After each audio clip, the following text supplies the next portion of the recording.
it never ceases to fail that the best deals on used cars, never close to home. But that shouldn't stop you from scoring the deal of a lifetime on the car of your dreams. Problem is, how do you know if you're getting a good deal or not, or if you're getting screwed? Come on in, I'll show you how. Get in, nerd, we're gonna buy cars.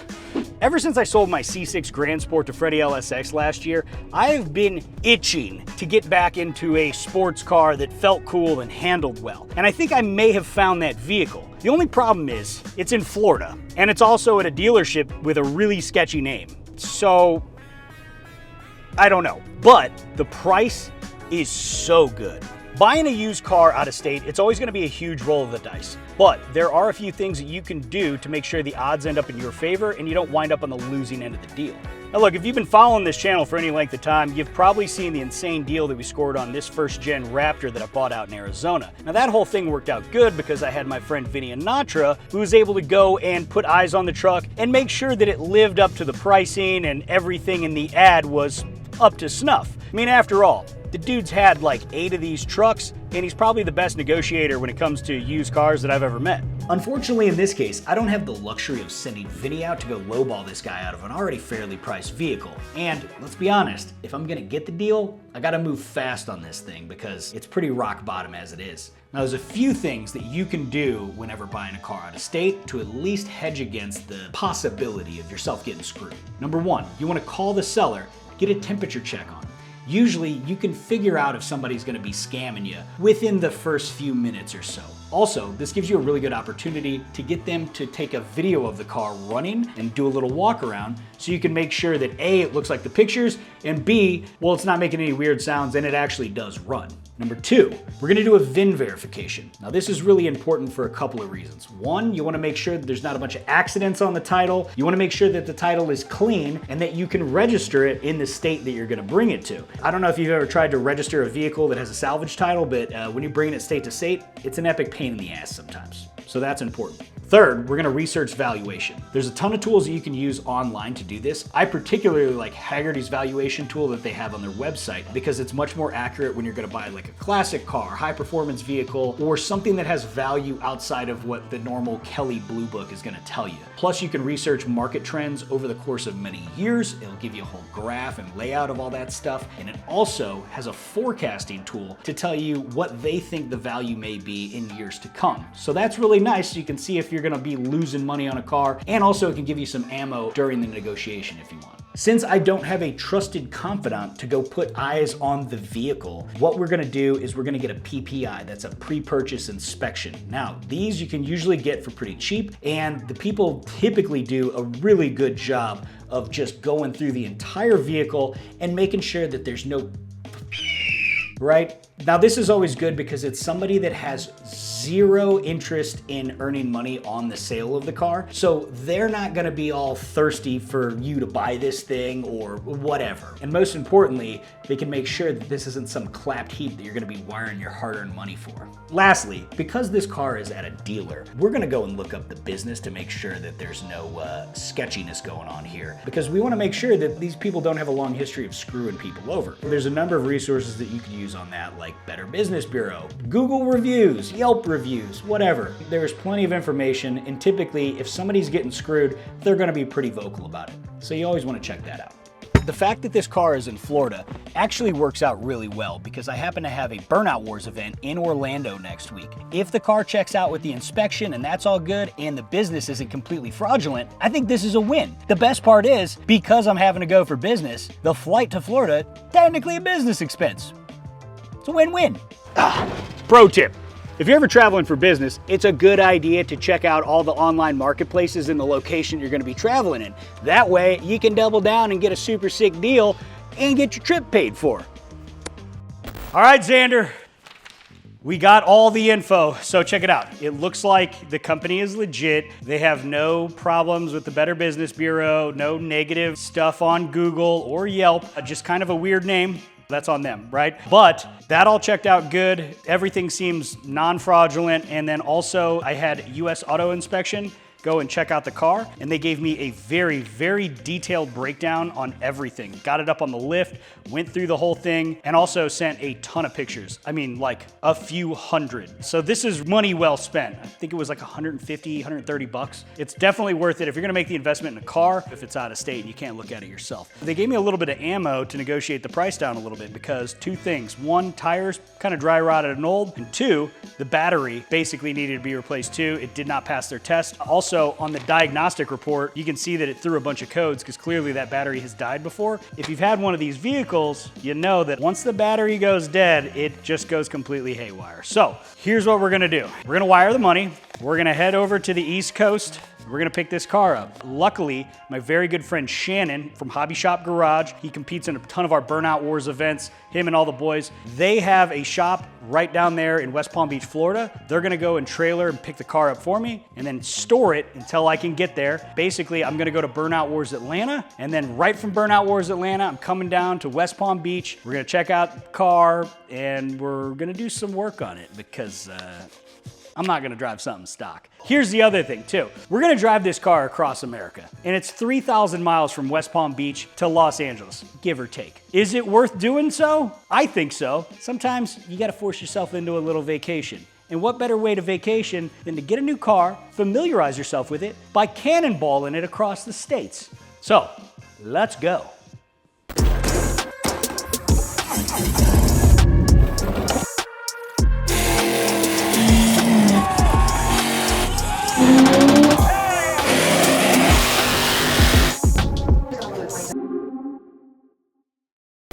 So we're down here in Boca Raton, about to see the car for the very first time. Got my road dog here, Big Seth, Mr. Frosty. He is my escort for the day. Got security, baby. So very excited. Apparently the boys decided to have a little present for me along with the car. They felt it didn't look good enough, and apparently it's all cleaned up now, so let's see what it looks like.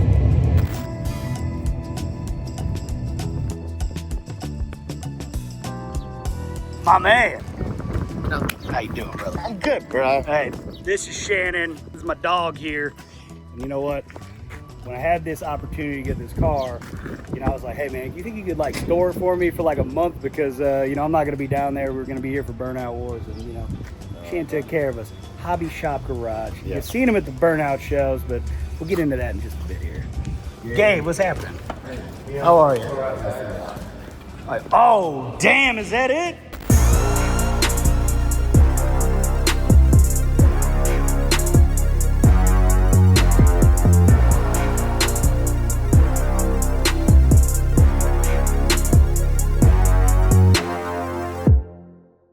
Man, oh, this thing is dripping.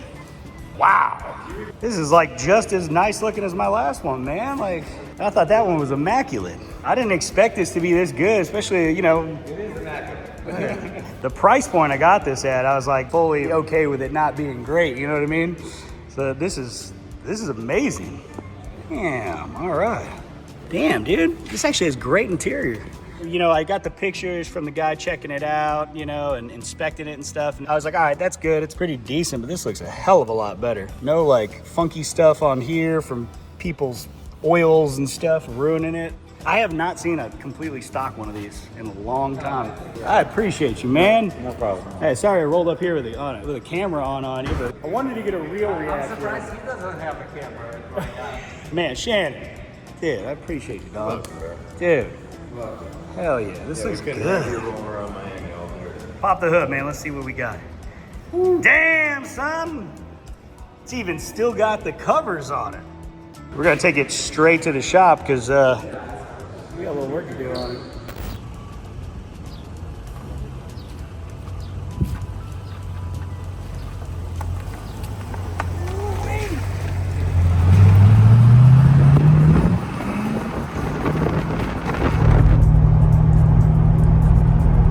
I'm not gonna lie, guys, it feels really good to be back in a super clean C6.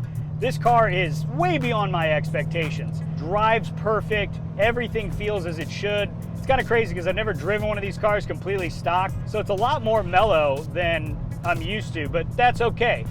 we'll get to that. Speaking of getting to that, obviously we're not gonna drive it 3,000 miles without doing some modifications, because as you probably know, or maybe you've heard, LS7s are notorious for dropping valves. And the last thing I wanna do is to lose an engine in the middle of West Texas. Not only do I not want to get stranded, I don't want to pay for another LS7 because 100% of the value of this vehicle is basically in the motor. Here's what we're going to do.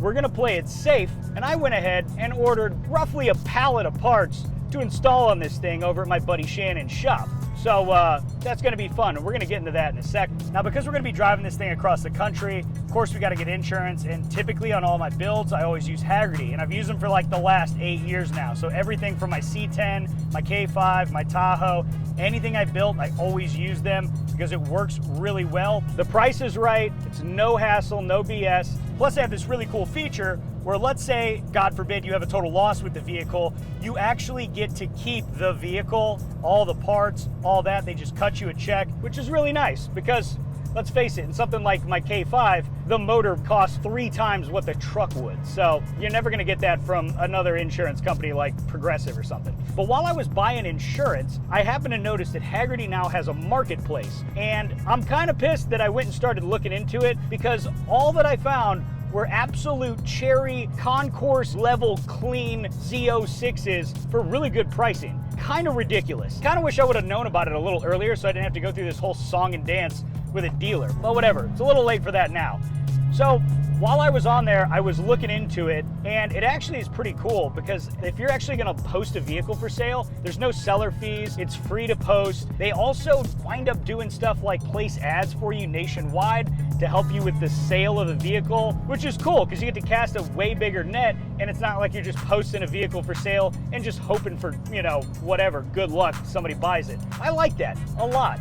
I actually called them because I was interested in possibly, like, I don't know, what it'd be like selling a vehicle. And I actually got to talking to somebody. The cool thing is they have a customer service line there, you know, all people that speak English, which is really nice. And after I got talking to them for a bit, they actually connected me with somebody in marketing, and they reached out to sponsor this whole thing, which is sick. Big shout out to them for looking out for your boy. But if you want to happen to sell a vehicle on Haggerty Marketplace, here's a QR code.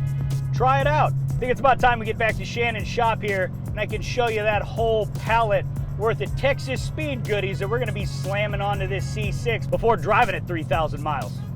Let's go.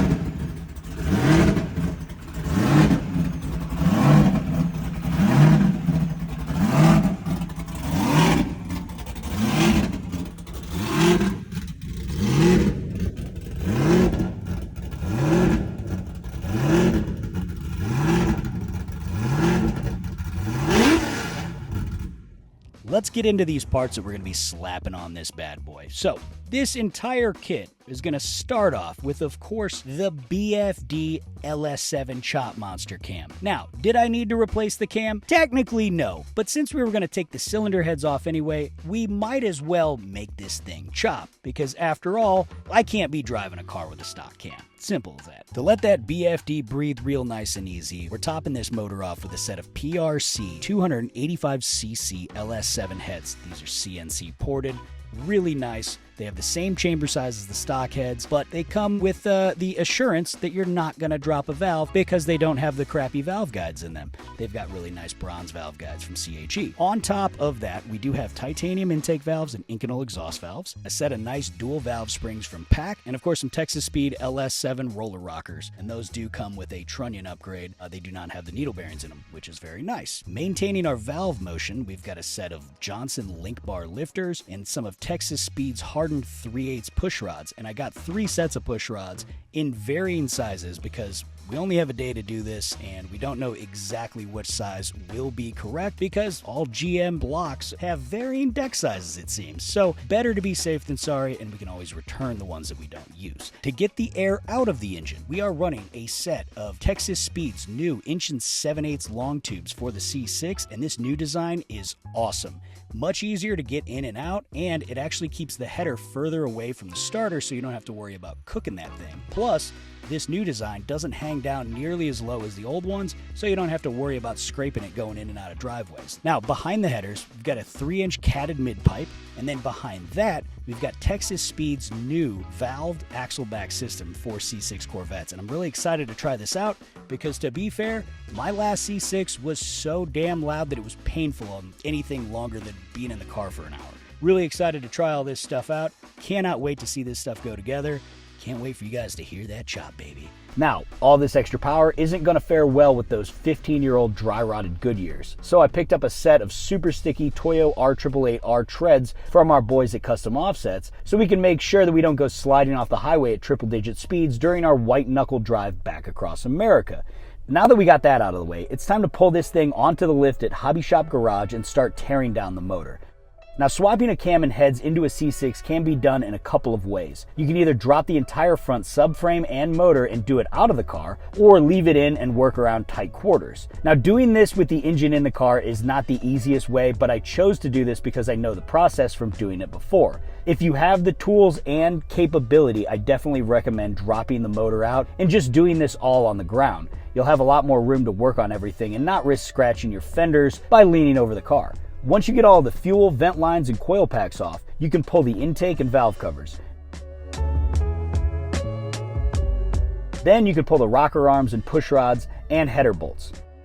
Next comes the accessory drive items like the AC compressor, power steering, and water pump. Now you'll also need to pull the radiator just so you can have enough room to swap the cam. Now once you have all those off, you can get to pulling your head bolts, which you can basically toss in the trash because those are torque to yield and shouldn't ever be reused. After you pull the heads, you can access and pull the lifters, which we're going to save because they are low mileage and we might need to reuse them on a junkyard rebuild we have coming up in the next month. Once you have all that stuff off, you can move under the car and get to the real struggle point of the job, which is disconnecting the steering shaft and some cooler lines because you'll need them out of the way to be able to lower the cradle enough to access the balancer bolt. Once the balancer is off, you can get to pulling the timing cover, the timing chain set, and the cam retainer plate so that you can yank that old cam out. Now, after all that's done, you basically repeat the process backwards, nice and carefully, so that you don't mess anything up while it's all going back together. All right, we're back here at the garage. It's day 2. Last night, we got the whole car torn down. We got the new cam in, and now we're moving on to important things. So we got to slap the set of PRC 285cc cylinder heads on this thing right now, with those new Johnson lifters, of course. And then we're going to check push rod length, make sure we have the right push rods, because if we don't, we cannot move forward on that. So that's what we're going to do now. But so far, so good. All right, let's get to work.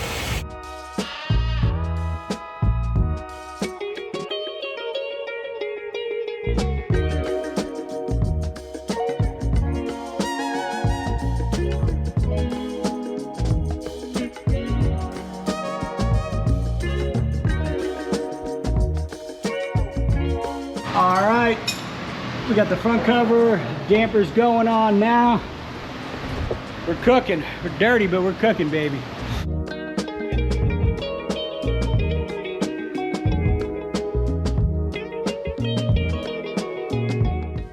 Honestly, extremely disheveled right now. Poncho, clean as couldn't do this without him. Poncho, you're the man.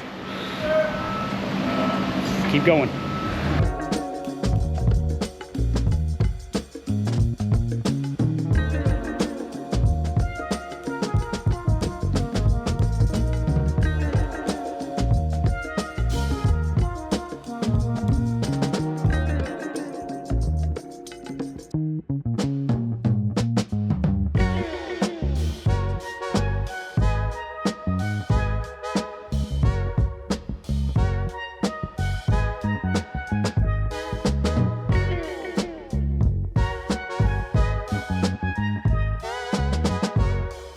Yeah, now I want you in the video. What's up, man? Go. Here, you can record me if you want. I can explain this. This night has been a mother. But anyway, check it out. All right. So we sawzawed off the old GM mufflers. Take a look at how big these freaking things are. Like, god damn. New Texas Speed valve mufflers, or valve axle back. Super clean. Way smaller. Definitely way lighter. Just realized these come with tips. So let's take a look at these because I haven't even seen these. I didn't know that they were there yet. I was just gonna run it raw. Oh yeah, nice. As I fingerprint them all up. Big black tips for your big loud exhaust. But wait, there's more. It's another big black tip. We've also got the X-pipe over here. I showed you probably the last episode or this one, but bam. And it's got cats. Yeah, that's right. It's gonna be street legal somewhere. So now we just gotta put it on. Let's go.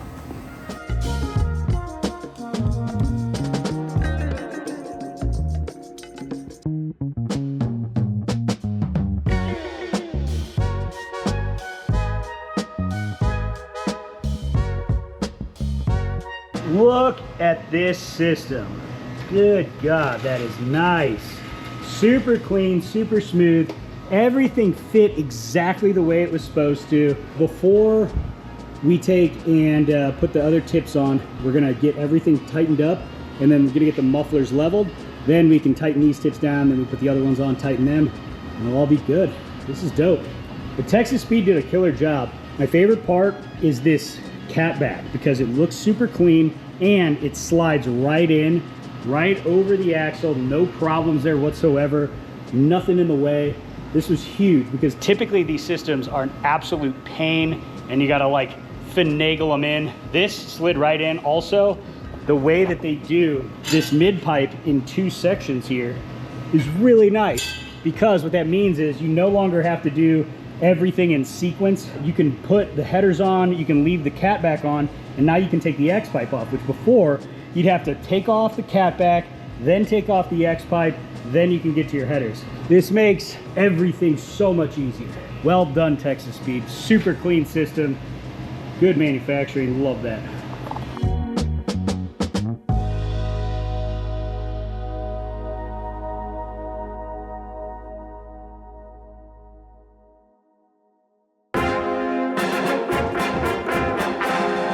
Oh yeah, coolant's going in, so you know what time it is. We got this thing all back together. God, we hope. Let's see how much Shannon spills on the car. Hey, look at that. So to make sure this thing is firing off safe with all these new Go Fast parts, we're going to retune the factory ECU using our trusty HP Tuners MPVI-3. This way we can retain all the factory functions and drivability and not have to redo any wiring, and we can dial in the tune to maximize power. A man named Edgard is gonna basically help us from afar. So hopefully, you know, we get a decent bass tune on it and can street tune it a little bit and have it good enough for me to drive. And we'll go from there. It's a good feeling. All right, baby. First fire up. Let's go. Check for leaks and watch the coolant. You watch for oil pressure.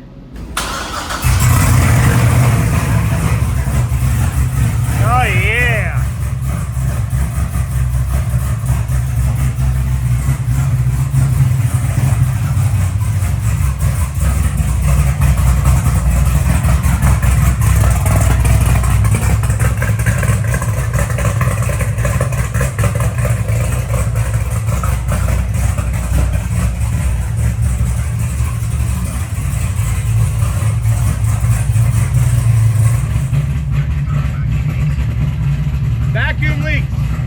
Check for vacuum leaks.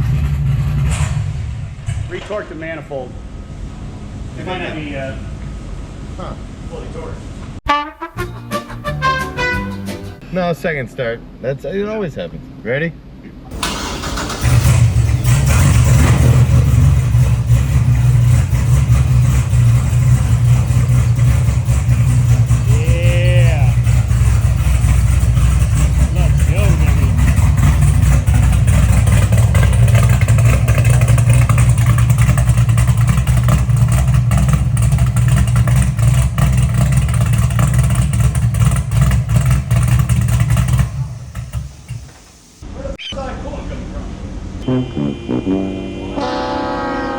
So I'm done.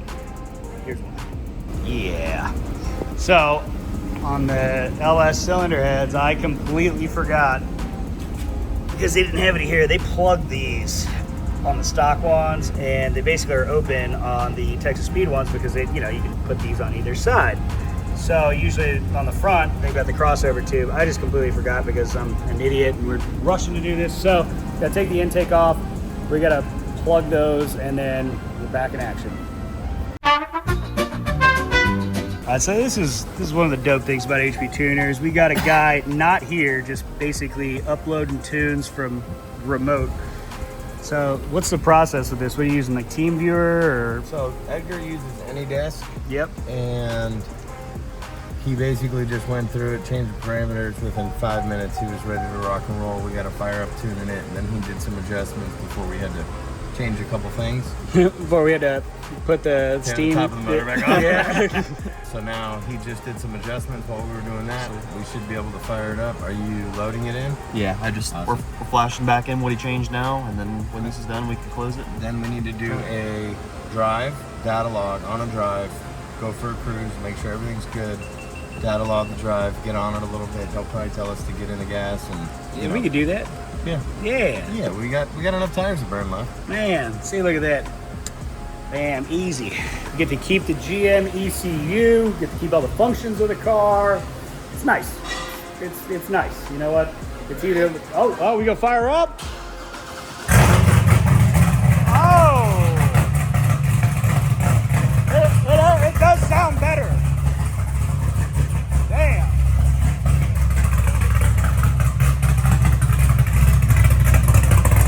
All right, so now we're gonna throw the hood back on. We're gonna take this thing for a little street drive and see how she does. We're gonna data log it, send it back to our boy, and boom. But before we do, by the way, this isn't a product plug. Since we're gonna be driving this back home, we're probably gonna need to cannonball that run. Need some protection. By the way, Escort, if you wanna holler at your boy, I am a big fan for about 20 years now. So, yeah, get at me.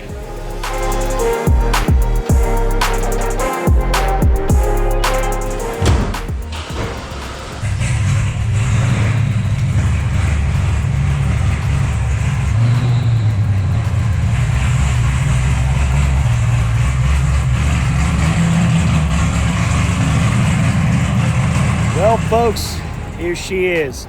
It's about as clean of a baseline as you can start with for one of these C6 Z06s. Absolutely stoked. Thing runs perfect. It's chopping good. I think it's about time we get it out on the road here, get it dialed in. Waiting for Matt to get back so we can kind of run data logs and stuff and make sure everything's all good on the HP tuners. But I'm happy. Feels good. It's a long 2 days. Well, time to make some noise though.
All right, so we're back here at Hobby Shop Garage. Just did the first drive in the car, data log.